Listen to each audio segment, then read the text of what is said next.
ቤተሰቡ ስማቸው ጠፍቶኝ እንግዲህ ሀገር ልጅ አስማ ነም ስማቸው አቦጠላል አቦጠላል ወደ ሲልበለው እሷ ባባ በለው ባባ እንኳን ደህና ገባሽ አዲስ አበባ። አላ አይዋ ዌልካም አዲስ አበባ። እሷ አስማ ነው ሀያት ቆንጆ ስለልሽ ምራባ ጋራ ታቂሽ የኔ ሚስት ነች።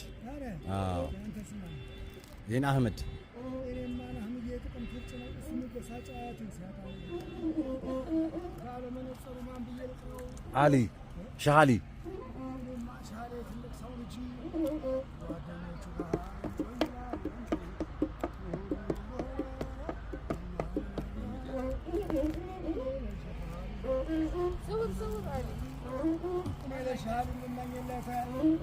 everybody is ሁሉ ጋራ መልካም ጤንነት እና አህመድ ወንድሜ እና ፓፓ ወንድም